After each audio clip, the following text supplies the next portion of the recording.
किंवा त्यातनं मग एखादी कशी फॅन्सी कन्सेप्ट समोर आणता येईल की हे एलियन्सनी बांधलं होतं किंवा हे चमत्कारिक आहे किंवा अशा गोष्टी पसरवल्या जातात. हा कुतूहलाचा भाग असू शकतो, पण काही लोक त्याच्यावर पोट कमवतायत. वाटतं की काहीतरी लोक येतात, काहीतरी खोदतात आणि काहीतरी घेऊन जातात.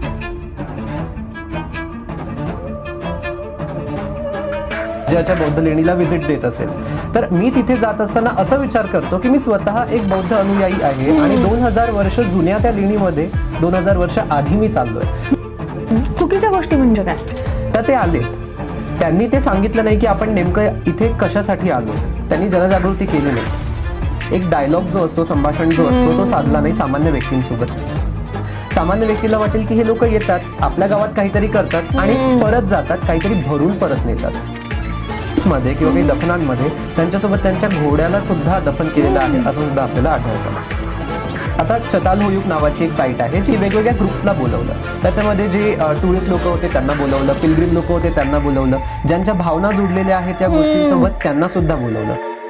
या सामान्य लोकांमधूनच आलेले, थोडंफार अर्धवट शिक्षण घेतलेले जे लोक असे रील्स थ्रू किंवा ओव्हरऑल, आपण काही लोक असे पॉडकास्ट करून, काही ते लोक म्हणतात की असे सर काय म्हणताय तुम्ही, म्हणजे आम्हाला काही समजून नाही राहिलं. किंवा तुम्ही त्या त्या ठिकाणाचे लोकल आहात, तुम्ही त्यांच्या भाषेमध्ये बोलतात, म्हणजे तिथे जाऊन तुम्ही पुणेरी मराठी बोलणं अपेक्षित नाहीये, तिथे जाऊन तुम्ही त्यांच्यासारखं बोलणं गरजेचं आहे.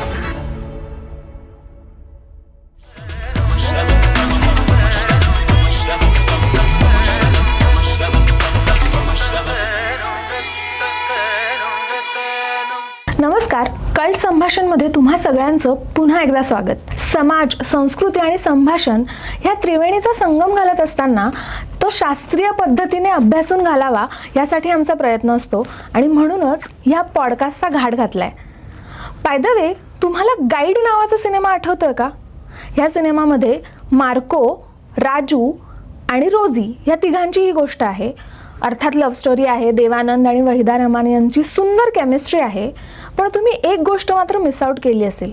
मार्को हा आर्किओलॉजिस्ट असतो आणि तो एका जंगलामध्ये लेण्यांचा अभ्यास करण्यासाठी गेलेला असतो आणि तो अभ्यास करत असताना त्याला तिथल्या एका गाईडची, राजूची मदत घ्यावी लागते. हे असं का करावं लागतं असं वाटतं तुम्हाला? हेच समजून घेण्यासाठी आज आपण गप्पा मारणार आहोत आपल्या एका तरुण आर्किओलॉजिस्ट मित्राशी, ओशिन बंब याच्याशी. ओशिन, तुझं कल्ट संभाषणमध्ये खूप खूप स्वागत. आत्ता जसं म्हणाले की आर्किओलॉजिस्ट किंवा आर्किओलॉजी ह्या विषयाचा विचार करत असताना आपल्या डोक्यामध्ये खूप काही इमॅजिनरी गोष्टी असतात आणि हे खूप काहीतरी गूढ आहे, खूप काहीतरी रमणीय आहे असा आपण विचार करत असतो. खरं आर्किओलॉजी कसं असतं रे? बऱ्याचशा लोकांना बेसिकली आपण जेव्हा असं म्हणतो की आर्किओलॉजी आपण करतो, आर्किओलॉजी म्हणजे लोकांना वाटतं आर्किटेक्चर किंवा सायकोलॉजी किंवा असं काहीतरी त्यांना वाटत असतं, जे शिकलेले लोक आहेत त्यांना. आणि जे गावात लोक आहेत ज्यांनी हा शब्द ऐकलेला नसतो किंवा पुरातत्वशास्त्र, त्यांना वाटतं की काहीतरी लोक येतात, काहीतरी खोदतात आणि काहीतरी घेऊन जातात. पण मुळात आर्किओलॉजी म्हणजे नेमकं काय? तर जेव्हा आपण ह्युमन पास्टचा अभ्यास करतो मटेरियल कल्चरवरून, म्हणजे काहीतरी जे आपल्याला मिळतंय जमिनीच्या आतमधून किंवा जमिनीच्या सर्वेवरून, त्याचा शास्त्रशुद्धपणे जेव्हा आपण अभ्यास करतो आणि त्याच्यावरून मागचा जो समाज होता, मानवीय समाज होता, तो कसा असेल त्याचं रिकन्स्ट्रक्शन करतो, त्याला आपण आर्किओलॉजी असं आपण सोप्या भाषेत म्हणू शकतो. खरं तर इंडियाना जोन्समुळे आपल्याला जमिनीच्या खाली किंवा असं काहीतरी कुठेतरी सिक्रेटिव्ह सापडलं की कायम ट्रेजर हंटिंग केल्यासारखं वाटतं.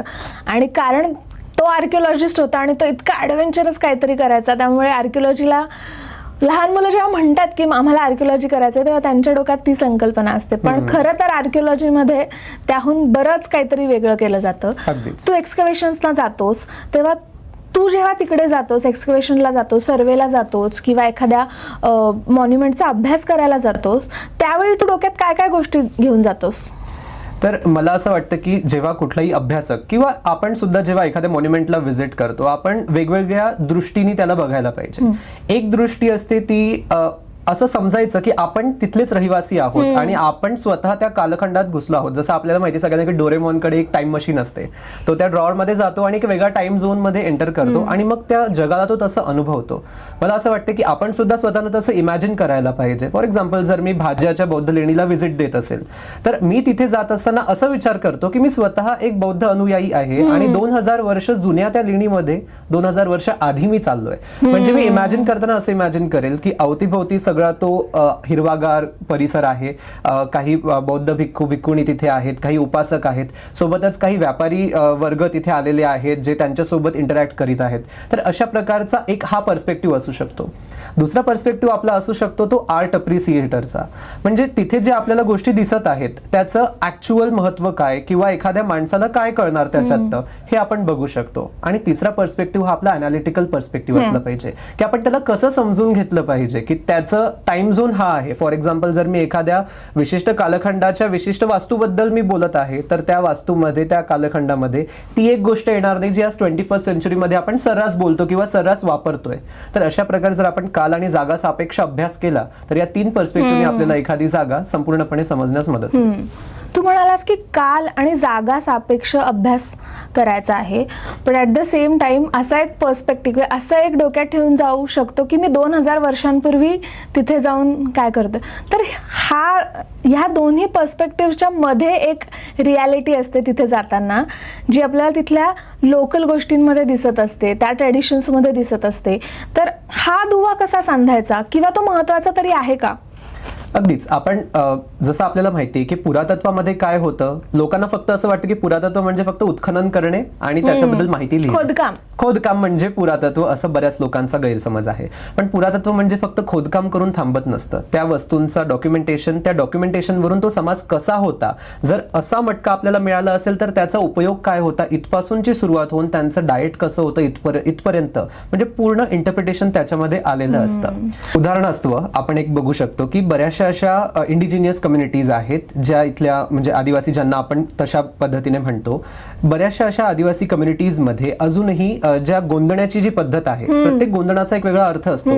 3 डॉट्स म्हणजे नेमका वेगळा अर्थ असतो किंवा एक वेगळ्या प्रकारे जर अशा लाईन्स काढल्या असतील तर त्याचा अर्थ धन आणि धान्य असा अर्थ होऊ शकतो त्याचा. तर असेच सिम्बॉल्स आपल्याला बऱ्याच वेळी त्या जुन्या मातीच्या भांड्यांवर, मृद भांड्यांवर मिळू शकतात किंवा ज्या आपल्या जुन्या रॉक पेंटिंग्स आहेत त्याच्यावर सुद्धा अशा प्रकारचे पेंटिंग्स मिळतात. म्हणजेच ह्याचा अर्थ जर त्यांचा अर्थ लावायचा असेल तर आपल्याला कुठेतरी आजच्या समाजाकडे पण बघावं लागतं किंवा आजचा समाज त्याला काय म्हणून बघतो ते जर आपल्याला कळालं तर त्याला समजण्यासाठी आपल्याला होलिस्टिक पर्स्पेक्टिव्ह मिळतं. बरोबर. आणि जेव्हा अशा साईट्सवर आर्किओलॉजिस्ट किंवा अभ्यासक जातात आणि अभ्यास करायला सुरुवात करतात तेव्हा त्यांच्या आसपास असणाऱ्या लोकांची काय रिॲक्शन असते? सहजच कुतूहल असणार आहे, पण कुतूहल म्हणून थांबत नसतं. बऱ्याच लोकांना ते कुतूहलाचं जेव्हा उत्तर मिळत नाही तेव्हा लोक आपापलं डोकं लावायला लावतात. फॉर एक्झाम्पल जर एखाद्या ठिकाणी उत्खनन सुरू असेल आणि त्या उत्खननाच्या अवतीभोवती बरीचशी माती आहे, ती माती गाळल्या जाते ज्याला आपण सीविंग म्हणतो, ज्याच्यामधून वेगवेगळ्या गोष्टी आपल्याला ज्या मायनर छोट्या गोष्टी असतात त्या सापडत असतात आर्किओलॉजिस्ट म्हणून. पण सामान्य व्यक्तीला बघताना काय वाटेल की हे माती धुत आहेत आणि सहसा सामान्य व्यक्ती हा माती केव्हा धुतो जेव्हा नदीच्या गाळामध्ये किंवा नदीच्या त्या रेतीमध्ये त्याला सोनं सापडायचं असतं. म्हणून सामान्य व्यक्तीला असं वाटतं की हे जे लोक आलेले आहेत ते सोन्याच्या किंवा काही मौल्यवान गोष्टींना मिळवून घेण्यासाठी ती ते गोष्ट करीत आहेत. तर हा जर गैरसमज दूर झाला नाही तर अनेक चुकीच्या गोष्टी होऊ शकतात. चुकीच्या गोष्टी म्हणजे काय? चुकीच्या गोष्टी म्हणजे फॉर एक्झाम्पल आता ते आलेत, त्यांनी ते सांगितलं नाही की आपण नेमकं इथे कशासाठी आलोत. त्यांनी जनजागृती केली नाही. एक डायलॉग जो असतो, संभाषण जो असतो तो साधला नाही सामान्य व्यक्तींसोबत. सामान्य व्यक्तीला वाटेल की हे लोक येतात, आपल्या गावात काहीतरी करतात आणि परत जातात, काहीतरी भरून परत नेतात. त्यांचा जो गैरसमज झाला, आता पुढे जर एखादा व्यक्ती परत रिसर्च करण्यासाठी त्याच साईटला येणार असेल तर त्यांना तसंच वाटणार आणि ते त्या व्यक्तीला कधीच ते रिसर्च करू देणार नाही. कारण त्यांना वाटेल की आपल्या गावाची जी मौल्यवान ठेवा आहे तो हा व्यक्ती चोरून नेतो. पण त्यांना तरी माहिती असतं का की आपल्या गावामध्ये नेमकं काय मौल्यवान आहे? किंवा सोनं नाहीये पण एखादा स्तूप आहे आणि तो सुद्धा तितकाच मौल्यवान आहे ह्याची जाणीव असते? गावातल्या व्यक्तीला त्याची जाणीव असते, पण त्या पद्धतीने नव्हे ज्या पद्धतीने एखाद्या आर्किओलॉजिस्टला असणार. आर्किओलॉजिस्ट व्यक्ती तो पर्टिक्युलर त्या फील्डमध्ये ट्रेन असल्यामुळे किंवा इतिहासाचा एखादा प्रेमी जो त्या फील्डमध्ये ट्रेन असल्यामुळे किंवा आवड असल्यामुळे त्याला त्याची जाणीव असते. पण असं नव्हे की गावातल्या व्यक्तींना त्याची जाणीव नसते. गावातल्या व्यक्तींनी आपलं अख्खं आयुष्य त्या गावामध्ये घालवलेलं असतं. म्हणजेच त्यांच्या ज्या आठवणी त्याच्याबद्दलच्या असतील त्या जरा वेगळ्या असतील. कदाचित त्या त्यांच्यासारख्या तेवढ्या महत्त्व देणाऱ्या नसतील, पण तो त्यांच्या जीवनातला खूप महत्त्वाचा भाग असतो. ते त्याच्याकडे वेगळ्या पद्धतीने बघत असतात. जर आपल्याला तसं म्हणायचं असेल की एखादा किल्ला आहे, त्या किल्ल्याभोवती आपण फॉर एक्झाम्पल डेव्हलपमेंट होत आहेत किल्ल्यांचे, आता युनेस्कोचा दर्जा मिळालेला आहे आपल्या महाराष्ट्रातल्या बऱ्याच किल्ल्यांना, पण अशी डेव्हलपमेंट होत असताना बऱ्याच ज्या चालीरीती आहेत किंवा बऱ्याचशा ज्या जत्रा आहेत, फॉर एक्झाम्पल एखाद्या किल्ल्यावर जर एखादी जत्रा भरत असेल, वर्षानुवर्षे ती भरत आलेली आहे, पण आता कदाचित त्याच गोष्टीमुळे युनेस्कोचे जेव्हा दर्जा मिळतो तेव्हा फक्त टँजिबल हेरिटेज बघून नव्हे तर इंटँजिबल हेरिटेज बघून सुद्धा मिळतो. म्हणजे त्याचं महत्व सुद्धा तेवढंच आहे, हे युनेस्को सुद्धा मान्य करते. इंटरकनेक्टेड आहे ना. अगदी. म्हणजे एखादा किल्ला तयार झाला आहे, त्याच्या आसपास जी जत्रा भरतीये ती जत्रा त्या पूर्ण कालखंडाचा विटनेस आहे ना. त्या जत्रेत होणाऱ्या सगळ्या गोष्टी, त्यातली माणसं, ती सगळी, तो किल्ला कसा तयार होत गेला इतके वर्षात, ह्या सगळ्याचा विटनेस आहे खरं तर. मग अशा वेळी ह्या लोकांना कसं सामील करून घ्यायचं या सगळ्यामध्ये, अभ्यासामध्ये तर त्यांना सामील करून घेणं गरजेचंच आहे. कारण आपण एखादी गोष्ट बघतो ती आपण जास्तीत जास्त एखादा मनुष्य साईटवर किती वेळ घालवू शकतो. फील्डवर्क करायला जेव्हा आपण जातो, आपण 5 दिवस, 4 दिवस, 1 आठवडा, 15 दिवस, 1 महिना, पण त्या व्यक्तींनी त्यांच्या अनेक पिढ्यांपासून तो आयुष्य तिथे घालवलेला असतो. त्यांना त्या गोष्टी माहिती असतात ज्या आपल्याला कदाचित माहिती नसतील. फॉर एक्झाम्पल एखादा स्तूप आहे, सगळ्यांना माहिती आहे की एका विशिष्ट ठिकाणी महत्वाचं एक मोठं स्तूप आहे, पण त्या स्तूपाच्या अवतीभोवती जर एखादं पडलेलं किंवा असं विहाराचे अवशेष असतील किंवा तिथे विटा सापडत असतील तर त्या कदाचित त्या आर्किओलॉजिस्टला माहिती नसतील, पण त्या लोकल व्यक्तीला नक्कीच माहिती असतील. कारण तो मग तुम्हाला तिथे घेऊन जाऊ शकतो किंवा त्याच्याबद्दलची माहिती देऊ शकतो. फॉर एक्झाम्पल आताच आम्ही मध्य प्रदेश स्टडी टूरवर होतो. डॉक्टर श्रीकांत गणवीर सर आमचे म्हणजे कंडक्ट करत होते स्टडी टूर, आणि त्या साईटला गेल्यानंतर आम्हाला कळालं की त्या साईटवर अजून सुद्धा, कारण तिथे गरम पाण्याचा झरा होता म्हणून त्या साईटला महत्व त्या काळी सुद्धा आलं असेल, आणि आता सुद्धा गावातल्या लोकांना असं वाटतं की ते काहीतरी वेगळं आहे, विशिष्ट आहे, म्हणून ते तिथे त्यांच्या क्रिया सुद्धा करत असतात. म्हणजे कंटिन्युटी जी आपण म्हणतो ना, पावित्र्यामध्ये त्या जागेच्या किंवा त्या जागेच्या महत्वामध्ये जी कंटिन्युटी आहे ती इथे आपल्याला बघायला मिळते. राईट. आता तुझं एक्झाम्पल सांगितलंस त्यामध्ये तर ही जी लोकल ट्रेडिशन्स आहेत त्याद्वारे हे सगळे लोक यामध्ये सामील होत असतात. पण आपण तिथे गेल्यानंतर जसं गाईड सिनेमामध्ये केलं की त्यांनी एक लोकल गाईड पकडला, मार्कोने एक लोकल गाईड पकडला आणि त्याला सांगायला लावलं. आता मार्कोला हे माहिती असेल कदाचित आर्किओलॉजिस्ट म्हणून की कदाचित हा जो राजू आहे तो आपल्याला योग्य माहिती देईल किंवा नाही देणार, पण त्याला ह्या सगळ्या प्रोसेसमध्ये जाणून बुजून इन्क्लूड करून घेणं महत्वाचं आहे. तर हे का महत्वाचं आहे आणि हे कुठल्या लिमिटेशन्स पर्यंत करणं गरजेचं आहे? त्याच्या वेगवेगळ्या आयाम असू शकतात. एक तर सगळ्यात महत्त्वाचं त्यांना इन्क्लूड करून घेणं गरजेचं आहे, कारण त्यांना ती साईट जास्त माहिती आहे किंवा ते तुम्हाला जास्त चांगले इनपुट्स देऊ शकतात. दुसरं हे महत्त्वाचं आहे, कारण आपण जसं मी आता सांगितलं की तुम्ही 1 महिन्यापेक्षा जास्त त्या साईटवर राहत नाही. तुम्ही गेल्यानंतर ऍक्च्युली त्या साईटचे राखणदार कोण होणार? तेच लोक होणार. म्हणूनच त्यांना त्या गोष्टीमध्ये सामील करून घेणं गरजेचं आहे. शेवटी आपण लिहून जातो, आपण काहीतरी लिहितो, अकॅडमिक्समध्ये आपलं पेपर पब्लिश होतं आणि असं काहीतरी होतं आणि आपलं नाव होतं, आपल्याला त्याचा बेनिफिट मिळतो, पण शेवटी गावातल्या लोकांना त्याचं काय मिळणार हा सुद्धा एक मुद्दा आहे. म्हणून त्यांना ॲटलिस्ट आपण जी माहिती गोळा केली ती माहिती त्यांना परत सांगणे हे खूप गरजेचं आहे. हे एक झालं. आणि शेवटी they are the real protectors. या सगळ्या साईट्सचे खरे राखणदार तेच आहेत, कारण तेच तिथे आयुष्यभर राहणार. बरोबर. मध्यंतरी तू खैरवाडा नावाच्या गावामध्ये रिसर्चसाठी गेला होतास, तिथला तुझा काय अनुभव होता?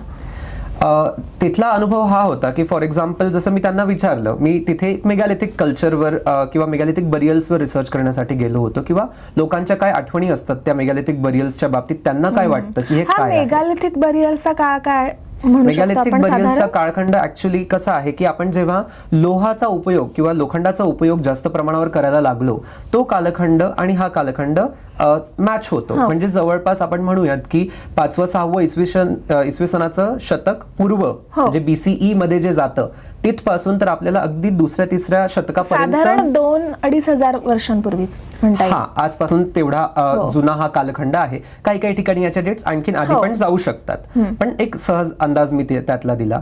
तू मध्यंतरी खैरवाडा नावाच्या गावी रिसर्च करायला गेला होतास, तिथला काय अनुभव होता? खैरवाडा वर्धा जिल्ह्यातील एक गाव आहे जिथे 2500 वर्ष प्राचीन एक महापाषाण युगीन संस्कृती आहे. आता महापाषाण या शब्दातच त्याचा अर्थ दडलेला आहे की या संस्कृतीचे लोक जरी स्वतः साध्या राहणीमानामध्ये राहत होते, म्हणजे अगदी छोट्याशा झोपडीं वगैरे मध्ये राहत होते, पण जेव्हा त्यांच्या मृत व्यक्तींना त्यांना दफन करायचं होतं तेव्हा खूप महत्वाची एक बरियल सिस्टीम त्यांनी तयार केली होती असं आपण त्याला म्हणूयात. तर त्याच्यामध्ये ते काय करायचे की मध्यभागी आपल्या पूर्वजांना लोकांना मृत व्यक्तींना पुरायचे आणि त्यांच्या अवतीभोवती मग त्यांचे जे ग्रेव्ह गुड्स, ज्याला असा शब्द आहे की म्हणजे त्यांच्यासोबत काही गोष्टी ठेवायचे, एक भांडं असू शकतं किंवा काही हत्यार असू शकतं किंवा काही बरियल्समध्ये किंवा काही दफनांमध्ये त्यांच्यासोबत त्यांच्या घोड्याला सुद्धा दफन केलेलं आहे असं सुद्धा आपल्याला आढळतं. आणि मग याच्यावर छोट्या छोट्या गोट्यांचा भर घालायचे आणि त्याच्यासोबत माती टाकायचे आणि अवतीभोवती मग मोठमोठ्या दगडांची एक वर्तुळ तयार करायची, म्हणून त्याला शिळा वर्तुळ असं आपण मराठीमध्ये नाव दिलेलं आहे. आता या साईटचं आपण एक्झाम्पल का घेत होतो, तर या साईटवर जेव्हा मी रिसर्च करायला गेलो तर मी त्यांना, कसं असतं, आपण जेव्हा शिक्षित लोक असतो किंवा स्वतः आपण खूप काही शिकलेलो असतो, आपण त्या इंग्लिश टर्मिनॉलॉजीज त्यांच्यासमोर फेकायला लागतो. आपल्याला वाटतं आपल्याला सगळं येतं आणि समोरच्या व्यक्तीला काहीच येत नाही. तर आपण आपली फेकली की मेगॅलिथिक सर्कल कुठे आहेत आणि मग ते लोक म्हणतात की असे सर्क काय म्हणताय तुम्ही, म्हणजे आम्हाला काही समजून नाही राहिलं, असं वराडीमध्ये आमच्या विदर्भातल्या. पण ऍक्च्युली जेव्हा मग त्यांनी परत मला विचारलं तुम्हाला गिडे हवेत का किंवा गिड्डे हवेत का, तर मी त्यांना म्हटलं की ते असे दिसतात का, हो असेच दिसतात. मग ह्याचा अर्थ की त्यांना ऑलरेडी ते माहिती होतं, पण आपली टर्मिनॉलॉजी, आपली सुपिरियरिटी आपण त्यांच्यावर जेव्हा लादतो तेव्हा आपल्याला ती परफेक्ट माहिती जी हवी असते ती मिळत नाही. मग तू जेव्हा त्यांच्याशी बोलत होतास तेव्हा त्यांनी तुला सपोर्ट केला त्या साईटवर, पण असं प्रत्येक ठिकाणी होतं का? जेव्हा आपण अगदी सुरुवातीला जाऊ आणि आपण आपली काहीतरी आपलं सुशिक्षितपणा दाखवू किंवा इलीट किंवा प्रिव्हिलेजेस जे आपले असतात ते तिथे जर आपण दाखवायला लागलो, मग गावातल्या लोकांना असं वाटेल की हा आपलासा व्यक्ती नाहीये. तुम्ही खूप सूट बूट घालून आणि आपले जेन्झी कपडे घालून जर तिथे गेलो तर ते तुम्हाला आपलंसं मानणार नाही. पण जर तुम्ही विदर्भात रिसर्च करत असाल आणि तुमच्या खांद्यावर गमछा असेल, म्हणजे ते तुम्हाला ओळखतील की तुम्ही पण विदर्भातलेच आहात किंवा तुम्ही त्या ठिकाणाचे लोकल आहात, तुम्ही त्यांच्या भाषेमध्ये बोललात. म्हणजे तिथे जाऊन तुम्ही पुणेरी मराठी बोलणं अपेक्षित नाहीये, तिथे जाऊन तुम्ही त्यांच्यासारखं बोलणं गरजेचं आहे, म्हणजे ते तुम्हाला आपलंसं समजतील आणि मग ते तुमचे झालेत की मग ते तुम्हाला स्वतःहूनच गोष्टी दाखवतील की बघा इथे तुम्हाला आहे हे माहिती आहे कारण तुमच्या पुस्तकात लिहिलंय, पण इथलं तुमच्या पुस्तकात कदाचित नसेल, हे मी तुम्हाला घेऊन जातो. किंवा ह्याला हे असं नाव आहे, हे पुस्तकात कदाचित नसेल, पण ते व्यक्ती सांगतील आणि त्या नावावरून तुम्हाला काहीतरी नवीन इतिहास लिहायला मदत होईल. बरोबर. खैरवाड्याचंच एक्झाम्पल पुढे घेऊयात की त्या पर्टिक्युलर पठारावर, ज्या पठारावर हे स्थित आहे त्याला रावणदेव गर्मासुराचा पठार असं म्हणतात. पण त्याला तसं नाव असण्यामागे कारण तो जो एक स्टोन सर्कल आहे मोठा, त्याला ते रावण देवाचा गिडा असं म्हणतात, कारण रावण हा गोंड लोकांचा दैवत मानला गेला आहे आणि त्याच्यावरून त्या संपूर्ण पठाराला तसं नाव दिलं गेलं. हे मला तिथे जाऊन कळालं कारण त्या व्यक्तींनी सांगितलं, म्हणजे त्यांना आपल्यापेक्षा जास्त माहिती आहे हे इथून सिद्ध होतं. पण ह्या ज्या मायथॉलॉजिकल किंवा ह्या ज्या लोकल ओरल ट्रेडिशन्स मधून आलेल्या गोष्टी आहेत, ह्या जेव्हा आपण अभ्यासामध्ये घेतो तेव्हा अकॅडमिक सर्कल्समध्ये यांना मान्य नाही केलं जात. मग ह्याचं महत्व कसं पटवून द्यायचं? बरोबर, कारण अकॅडमिक्स मध्ये आपल्याला नेमकं एक विशिष्ट पद्धतीचं अकॅडमिक्स माहिती आहे, पण त्याच अकॅडमिक्स मध्ये सबल्टन हिस्ट्रीला सुद्धा तेवढंच महत्व आहे किंवा ज्यांचा इतिहास लिहिला गेला नाही त्यांचंही तेवढं महत्व आहे. ज्या ओरल ट्रेडिशन्स कदाचित खऱ्या असतील नसतील, त्याच्यामध्ये भेसळ झाली असेल, पण त्यामधून सुद्धा इतिहास कसा काढता येतो ही सुद्धा एक मेथोडॉलॉजी आहे. फॉर एक्झाम्पल, जेव्हा ते या साईट बद्दल म्हणतात, तिथला जो तत्कालीन गवळी समाज आहे तो असं म्हणतो की भगवान श्रीकृष्ण मथुरेवरून आले आणि त्यांच्यासोबत गायी घेऊन आले, त्या गायींना बांधण्यासाठी कदाचित ह्या वर्तुळांचा उपयोग होत असेल असं त्यांनी म्हटलं. यातला किती खरं आहे आणि त्यातनं आपण इतिहास काय घेतो ते आपल्या हातात आहे. कारण त्यांनी हे जे म्हटलंय त्याच्यावरून आपल्याला हे समजतं की तो जो समाज होता महापाषाण युगीन, तो पशुपालन सुद्धा करीत होता आणि तो थोडासा ऍग्रिकल्चर, म्हणजे ज्याला ऍग्रो पॅस्टोरल कम्युनिटी असं आपण म्हणतो, तो समाज इथे राहत होता असा आपण इतिहास त्यातनं काढला. आता भगवान श्रीकृष्णावरून आपल्याला एवढं तरी काढता आलं त्यांच्या बोलण्यावरून, आणि ते खरंच आहे. हो, आणि जेव्हा ते श्रीकृष्णाबद्दल बोलतात तेव्हा त्यांचे विश्वास, त्यांचा धर्म किंवा त्यांना कुठल्या गोष्टींबद्दल मान्यता होता याच्याबद्दल पण माहिती मिळते, जे खूप गरजेचं आहे जेव्हा आपण मोठं पिक्चर करत असताना एखादा संप्रदाय कसा तयार झाला, एखादा धर्म कसा तयार झाला आणि त्याच्यानंतर शाखा कशा तयार झाल्या याचा विचार करतो. अगदीच. रिसर्चर आहे आयन हॉडर म्हणून, ज्यांनी चतालहुयुग नावाचं एक साईट एक्सकॅव्हेट केलं होतं. त्या साईटवर त्यांनी फक्त म्हणजे अभ्यासाच्या दृष्टीने न बघता त्यांनी नवीन नवीन जे पर्स्पेक्टिव्ह आहेत, नवीन नवीन दृष्ट्या त्यांना तिथे लावायचा प्रयत्न केला. फॉर एक्झाम्पल, त्यांनी जे धार्मिक लोक असतात किंवा जे पर्यटनासाठी जातात ते सुद्धा, आणि ज्या लोकल कम्युनिटीज असतात की ज्यांच्या काहीतरी भावना असतील त्यांना सुद्धा तिथे बोलवलं साईटवर आणि त्यांच्या काय भावना आहेत त्या विषयाच्या त्या जाणून घेतल्या. याच्यामधून आपल्याला पोस्ट प्रोसेशुअल आर्किओलॉजी किंवा ह्या सगळ्या ज्या आत्ताची जी आर्किओलॉजी जी आपण शिकतो त्याचा बराचसा आपल्याला जे प्रभाव आहे तो जाणवतो. आता चतालहोयुक नावाची एक साईट आहे जी टर्कीमध्ये आहे. त्या साईटमध्ये जेव्हा उत्खनन होत होतं तेव्हा आयन हॉडर यांनी, आता आपण सहसा काय करतो, उत्खनन करतो, लोक येतात, जे अभ्यासक असतात ते येतात, त्याच्याबद्दलचं लिहितात, डॉक्युमेंटेशन करतात आणि त्याचं काहीतरी पब्लिकेशन होतं. आयन हॉडर यांनी त्याच्या पुढचा पाऊल टाकला. त्यांनी सामान्य लोकांना सुद्धा काय माहिती आहे किंवा त्यांना काय वाटतं याविषयी ते सुद्धा जाणून घ्यायचा प्रयत्न केला. मग त्यांनी काय केलं की वेगवेगळ्या ग्रुप्सला बोलवलं. त्याच्यामध्ये जे टुरिस्ट लोक होते त्यांना बोलवलं, पिलग्रिम लोक होते त्यांना बोलवलं, ज्यांच्या भावना जुडलेल्या आहेत त्या गोष्टींसोबत त्यांना सुद्धा बोलवलं, त्यांच्या गोष्टी सुद्धा जाणून घेतल्या. आणि याच्यावरून जे क्रिएट झालं त्याला पोस्ट प्रोसेशुअल आर्किओलॉजी, म्हणजे एका विषयामध्ये एक नवीन भर घातली. ती कशामुळे? कारण त्यांनी एकाच दृष्टीने न बघता, जसं आपण सुरुवातीला म्हटलं की वेगवेगळ्या दृष्टींनी त्याला बघणं गरजेचं आहे आणि म्हणून लोकसहभाग यात खूप महत्वाचा आहे असं आपल्याला याच्यातनं दिसून आलं. बरोबर. आपण लोकसहभागाबद्दल बोलतो, तू इतकं सुंदर एक्झाम्पल पण सांगितलंस, पण जसं आपण सुरुवातीला बोललो होतो की पहिला दृष्टिकोन या सगळ्याकडे बघण्याचा हाच असतो की ट्रेजर हंटिंग चाललंय. हा विचार लोकांच्या डोक्यातून कसा काढायचा? सुरुवातीपासूनच जेव्हा आपण एखाद्या गावामध्ये रिसर्च करणार असो, तुम्ही एखाद्या मंदिराचं डॉक्युमेंटेशन करत असाल किंवा सहज एक अभ्यासक म्हणून कुठल्या तरी साईटवर गेला असाल जे कुठल्याही पिरियडची असू शकते, त्या गावातल्या व्यक्तींना जर तुम्ही विश्वासात घेतलं तर सगळ्यात आधी त्यांना तो डायलॉग कम्युनिकेट करणं गरजेचं आहे की तुम्ही नेमकं कशासाठी इथे आला आहात, तुमचा मुद्दा काय आहे, तुम्ही कशावर संशोधन करणार आहात. आणि मग त्यातनं गावकरी तसा प्रश्न विचारतील की याच्यातून आम्हाला काय मिळणार. आणि मग तुम्ही त्यांना सांगायचं की याच्यातनं गावाची जी सांस्कृतिक माहिती आहे, ऐतिहासिक माहिती आहे, ही डॉक्युमेंट केल्या जाणार, जी पुढच्या पिढ्यांसाठी एक मार्गदर्शक म्हणून किंवा तुमची ओळख म्हणून इथे राहणार. हे आपण सुरुवातीला करायचं. पण त्याच्यानंतर जेव्हा उत्खनन होतो किंवा रिसर्च होतो, लोक आपापलं लिहितात, इंग्लिशमध्ये पब्लिश करतात आणि चालले जातात आणि परत फटकून सुद्धा त्या गावी येऊन बघत नाही. मग तसं न करता आपण त्या गावाशी जोडल्या गेलं पाहिजे. आपलं रिसर्च संपल्यानंतर गावात ग्रामसभा बोलवा किंवा त्यांचे जे सभा असतील किंवा त्यांचे जे पंच असतील त्यांची परवानगी घेऊन एक मीटिंग ऑर्गनाईज करा आणि त्यांना त्यांच्या समजेल तशा भाषेमध्ये, त्यांना समजेल तशी उदाहरणं देऊन, त्यांच्यासारखं होऊन, त्यांच्यातलं होऊन आपण त्यांना समजून सांगितलं तर त्यांना आपलंसं वाटेल, त्यांना वाटेल की खरंच हा व्यक्ती सुद्धा जो करून गेला तो चांगला होता आणि आता आपण आपल्या गावाचं राखण स्वतः करूयात. ते बरोबर आहे.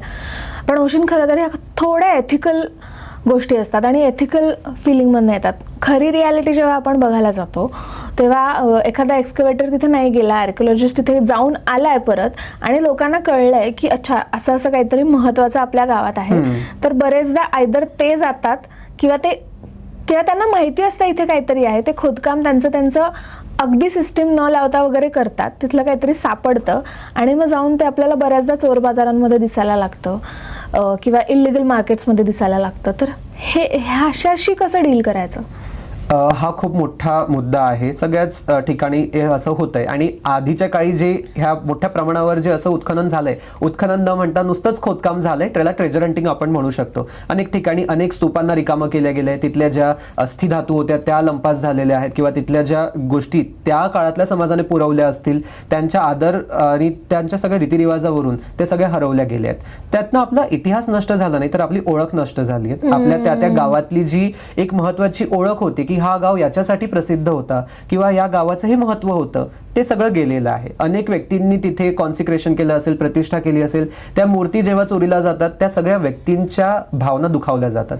जेव्हा गावकऱ्यांना याचं महत्व पटवून दिलं जाईल तेव्हा कदाचित गावकरी हे असं करणार नाही. त्यांना त्याच्यासोबत जे अनेक नियम आहेत, 1958 चा नियम आहे, 1959 ला त्याची सुधारणा झाली, 72 मध्ये त्याची परत सुधारणा झाली, परत ज्या ज्या नियम येत जातात ते जे सरकारी नियम असतात किंवा त्या गोष्टींना सोप्या शब्दांमध्ये जर लोकांना समजून सांगितलं की जमिनीच्या खाली मिळालेली जी काही गोष्ट जर तुम्हाला मिळत असेल तर त्याला तुम्ही प्रॉपर चॅनल थ्रू रिपोर्ट करणं गरजेचं आहे. हे सुद्धा महत्त्वाचं आहे. हे काय चॅनल आहे? एखाद्याला सापडलीच वस्तू समजा त्याच्या गावामध्ये, तर नक्की कुठे जायचं, कुणाला रिपोर्ट करायचं, कुणाला सांगायचं की ही वस्तू सापडली आहे आणि त्याचं महत्त्व कसं समजून घ्यायचं? तर आपल्याकडे दोन महत्त्वाच्या संस्था आहेत. एक राज्य पुरातत्व खातं असतं आणि एक केंद्रीय पुरातत्व खातं, ज्याला आपण आर्किओलॉजिकल सर्व्हे ऑफ इंडिया असं म्हणतो. आणि प्रत्येक प्रदेशामध्ये याचे सर्कल्स आणि सब सर्कल्स म्हणजे ऑफिसेस आहेत. त्या व्यतिरिक्त कलेक्टर हा बाय डिफॉल्ट त्या जागेचा अधिकारी असतो. म्हणजे तुम्ही 3-4 वेगवेगळ्या चॅनल्स थ्रू जाऊ शकतात. एक तर तुमच्या जवळ जर राज्य पुरातत्व खात्याचं अधिकाऱ्याचं कार्यालय असेल तर त्यांना जाऊन तुम्ही हे रिपोर्ट करू शकता. किंवा जर एखादी मौल्यवान गोष्ट सापडली असेल, फॉर एक्झाम्पल एखादं भांडं असेल असेल आणि त्यात सोन्याची किंवा चांदीची नाणी सापडली असेल, सहसा लोभ होणारच आहे. लोकांना असं वाटेल की आपण ह्यातनं काही काढून घेतलं तर काय होणार, पण तेवढ्या प्रत्येक नाण्याचं जे एक वेगळं महत्व असतं, तो महत्व इथे लोप पावतो. त्यामुळे तसं न करता आपण समजावं की हे आपल्या गावाची काहीतरी मौल्यवान ठेव आहे आणि त्याच्यामध्ये काहीतरी महत्व आहे हे जाणून घेऊन प्रॉपर जर आपण पोलीस स्टेशनला फोन करायला पाहिजे की हे असं असं सापडलंय, मग ते पुढच्या अधिकाऱ्यांना कळवतील, कलेक्टरपर्यंत ती गोष्ट जाईल, कलेक्टर मग राज्य पुरातत्व खातं किंवा आर्किओलॉजिकल सर्व्हे ऑफ इंडिया यांच्या अधिकाऱ्यांना बोलवून तिथल्या जागेचा प्रॉपर डॉक्युमेंटेशन आणि प्रॉपर सर्व्हे करून त्या जागेमध्ये जर महत्वाचं काहीतरी असेल, त्याला मॉन्युमेंट ऑफ इम्पॉर्टन्स डिक्लेअर करायचं असेल किंवा असं काही असेल तर त्याची पुढची कार्यवाही ते करू शकतात. सहज आपल्याला जर एखाद्या जागी एखादी मूर्ती सापडली असेल किंवा काही वेगळी गोष्ट सापडली असेल आणि जर ती लुप्त होण्याच्या मार्गावर असेल किंवा ती तिथून कोणीतरी चोरून नेईल असं आपल्याला वाटत असेल तर आपण काय करावं, त्या पर्टिक्युलर ठिकाणी जे तिथे आहे तसंच्या तसं ठेवून त्याचं डॉक्युमेंटेशन करावं, त्याचा फोटो काढावेत, वेगवेगळ्या अँगल्सनी त्याची फोटोग्राफी करावी आणि त्याचे कोऑर्डिनेट्स जे आपण म्हणतो की लॅटिट्यूड लॉंगिट्यूड जे आहे आपल्या मोबाईलमध्ये गुगल मॅपमध्ये सहज दिसतं ते नोंदवून आणि मग ते ठिकाण उचलून मग ते तुम्ही त्या अधिकाऱ्यांकडे सोपवू शकता. पण आपण असं जेव्हा रिपोर्टिंग करतो तेव्हा त्या माणसाला खरंच त्याच्यातून काही आर्थिकदृष्ट्या मिळतं की फक्त आपली ही धरोहर आहे, आपलं हे कल्चरल आयडेंटिटी आहे, इथपर्यंत ते लिमिटेशन असतं. कारण जसं तू म्हणाला लोभ अगदीच होतो आणि चोर बाजारात जाऊन हे विकण्याची इच्छा अगदीच होते. पण मग अशी काही तरतूद आहे का?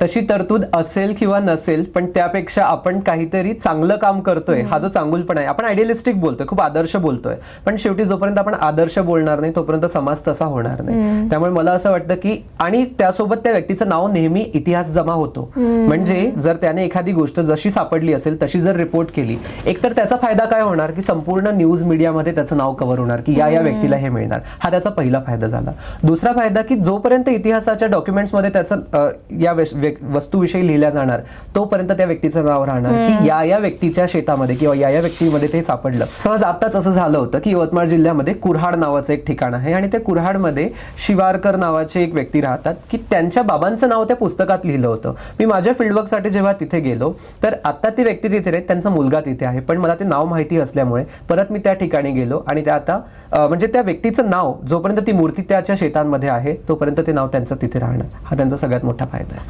जेव्हा आपण पब्लिक आर्किओलॉजी बद्दल बोलतो किंवा एकंदरीतच पब्लिक हेरिटेज बिहेवियर बद्दल बोलतो तेव्हा आपल्याला सर्रास दिसणाऱ्या गोष्टी असतात. म्हणजे लोक मॉन्युमेंटमध्ये जातात आणि भिंतींवर लिहायला लागतात किंवा थुंकतात आणि आत्ता ट्रेंडिंग प्रकार जो आहे तो मॉन्युमेंट्समध्ये जाऊन रिडो बनवायला लागतात. तर हा सगळा प्रकार कसा थांबवायचा, थांबवता येणार आहे का, किंवा this is the part of the process नाव? त्यात आपण प्रत्येक ठिकाणी लोकांना दोष देऊन चालणार नाही, कारण कुठपर्यंत लोकांपर्यंत जो इतिहास पोहोचतो तो थोडा बोरिंग किंवा एकासारखा चालणारा थोडासा असा किळकटवाणा असा इतिहास पोहोचतो. पण जर त्यांना इतिहास रंगवून सांगता आलं, रंगवून म्हणजे काहीतरी मसाला ऍड करून नव्हे, पण त्यांना त्याच गोष्टी पण त्यांना समजेल अशा भाषेमध्ये किंवा त्यांच्या उदाहरणांसकट सांगता आलं तर त्यांना ते समजेल. त्यांना जर त्या एका विशिष्ट वास्तूला व्हिजिट करत असेल, त्या वास्तूचं ऍक्च्युअल आयुष्य कसं होतं, त्याचा ऍक्च्युअल इतिहास कसा होता हे जेव्हा त्यांना कळेल ना, तेव्हा ते लोक स्वतःच जागरूक होतील. सहज आता आम्ही नाशिकला गेलो होतो, नाशिकच्या बौद्ध लेण्या बघायला, आणि तिथे एक मोठा ग्रुप होता.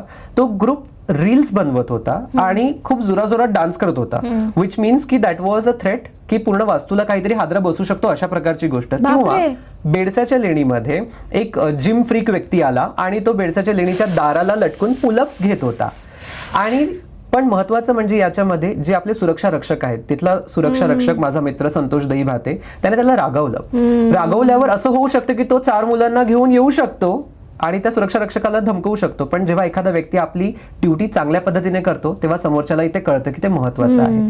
त्यामुळे आपण त्यांना सांगायला पाहिजे की याच्यावर शिक्षा आहे, तुम्हाला कित्येक महिन्याची शिक्षा होऊ शकते, कित्येक रुपयांची शिक्षा होऊ शकते, शेवटी तुमच्या ओव्हरऑल करिअरवर एक पोलीस केस लागू शकतो की तुम्ही वास्तूला हानी पोहोचवली आहे. हे जर लोकांना कळेल तर त्यांना ते समजून जाईल. अदरवाईज आपल्याला माहिती आहे की सगळीकडे हार्ट्स बनवलेले असतात किंवा सगळीकडे आय लव्ह यू वगैरे असं काहीतरी केलेलं असतं. त्याच्यावरून कसं विद्रुपीकरण होतंय आणि त्या विद्रुपीकरणामुळे आपल्याला पुढच्या पिढीला तो वारसा पोहोचवता येणार नाही. पुढची पिढी हसणार तुमच्यावर की तुम्ही त्यांच्यासाठी काय ठेवलंय, तर आय लव्ह यू असं ठेवलं आहे. तू मगाशी म्हणालास तसं की ना अभ्यास करणारे लोक, इतिहास अभ्यासक किंवा पुरातत्वशास्त्राचा अभ्यास करणारे लोक आणि नॉर्मल पब्लिक ह्यांच्यामध्ये खूप मोठी दरी आहे. आणि या दरीमध्ये आत्ता काय घडतंय तर सगळ्यांना भयंकर क्युरिओसिटी आहे की आपण प्राचीन काळामध्ये कसे होतो, आपले रूट्स किती मागे जातात, आपण किती प्राचीन एखाद्या लिनिएजला बिलॉंग करतो हे शोधायचं आहे. पण अभ्यास करणारा सगळा ग्रुप इकडे आहे आणि हा सगळा कॉमन मॅन ज्याला हे सगळं जाणून घ्यायचं हा इकडे आहे आणि तो ती दरी पार करून काय इकडे पोहोचू शकत नाही आहे क्युरिओसिटीची. तर ही दरी आपण कशी कमी करणार? जे 2 ग्रुप्स तुम्ही सांगितले त्याच्या मधली एक ग्रुप आहे की जो आहे या सामान्य लोकांमधूनच आलेले, थोडंफार अर्धवट शिक्षण घेतलेले जे लोक असे रील्स थ्रू किंवा ओव्हरऑल आपल्या व्हिडिओज किंवा पॉडकास्ट थ्रू, जसं आपला पण पॉडकास्टच सुरू आहे, पण काही लोक असे पॉडकास्ट करून काही भडकाऊ गोष्टी सांगतात, हिंदू मुस्लिम द्वेष त्यातनं पसरवतात किंवा एखाद्या विशिष्ट जातीबद्दल कमेंट करतात किंवा त्यातनं मग एखादी कशी फॅन्सी कन्सेप्ट समोर आणता येईल की हे एलियन्सनी बांधलं होतं किंवा हे चमत्कारिक आहे किंवा अशा गोष्टी पसरवल्या जातात.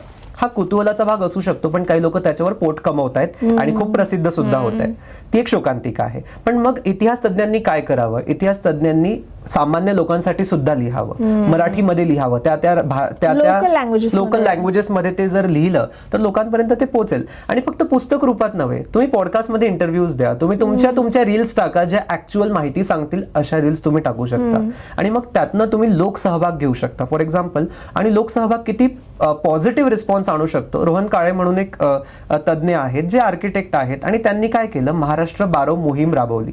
तर त्याच्यातनं त्यांनी काय साध्य केलं, वेगवेगळ्या आर्किटेक्चर आणि वेगवेगळे जे इतिहासाचे कॉलेजेस आहेत त्यांच्यासोबत MOU करून त्यांनी महाराष्ट्रभरच्या अनेक बारव ज्या कधी कोणी बघितल्या सुद्धा नसतील त्या बारवांचं लोकेशन ट्रॅक करून त्यातले फोटोग्राफिक डॉक्युमेंटेशन आणि त्या सगळ्या बारवांवर बारो महोत्सव साजरे करतात, त्या ठिकाणी दीपोत्सव साजरा करतात. म्हणजे लोकांचा सहभाग असा आला. प्रत्येक ठिकाणी शासन पोहोचू शकत नाही, किंबहुना ते पोहोचणं गरजेचं पण नाहीये. आपण सुद्धा रिस्पॉन्सिबल होऊन अशा प्रकारच्या गोष्टी राबवू शकतो. त्याच्यातनं लोकसहभाग किती महत्वाचं आहे हे आपल्याला सांगता येतं. हे सगळं तू सांगितलं की अभ्यासकांनी काय करावं, जे त्यांनी नक्कीच करावं. मी इतिहासाचा अभ्यास करते त्यामुळे मला याचं महत्त्व अगदीच पटतंय. पण लोकांनी काय करायचं? लोकांनी ह्या सगळ्या वास्तूंच्या आसपास गेल्यानंतर, या सगळ्या सुंदर इतिहासाच्या जवळ गेल्यानंतर काय करायचं? 2 गोष्टी होऊ शकतात. एक तर त्या गोष्टीला डोक्यावर घ्यायचं आणि त्याचं उदो करायचं आणि खूप जयकारे लावायचे, ह्यांची जय त्यांची जय, आणि मग तिथपर्यंत ते थांबून जातं. किंवा दुसरं असं करता येतं, जसं खैरवाड्यामध्ये नरेश तायडे म्हणून आहेत किंवा साहेबराव कोल्हे म्हणून आहेत, त्यांनी काय केलं, स्वतःच्या पैशाने ते जातात, आपापल्या अधिकाऱ्यांना भेटतात, त्यांच्याकडनं माहिती घेतात, अनेक लोकांना तिथे बोलवतात आणि मग ती साईट दाखवतात. म्हणजे स्वतःहून जेव्हा व्यक्तींना वाटतं की ही आपलं काहीसं आहे, आपला हा वारसा आहे, आपलं हे गाव आहे, त्याची एक वेगळी ओळख निर्माण व्हावी, तेव्हा मग लोक त्यात इन्व्हॉल्व्ह व्हायला लागतात. पण हे इन्व्हॉल्व्ह करण्यामागे आपल्याला कुठेतरी पुश द्यावा लागतो, कारण ही आपली जबाबदारी आहे ते पुश देण्याची. पण मग लोक काय करू शकतात, तर लोक त्या वास्तूला हात न लावता त्याचं जर सफाईचा कार्यक्रम असेल ते करू शकतात, किंवा त्याच्यामध्ये एखादी गोष्ट जर त्याच्या मूळ स्वरूपाला धोका निर्माण होता त्यात काही साजरं करता येत असेल ते साजरे करू शकतात, किंवा त्या गोष्टींचं एखादं डॉक्युमेंटेशन होत असेल ते करू शकतात आपापल्या परीने, आपापल्या पुढच्या पिढीला ते सांगू शकतात.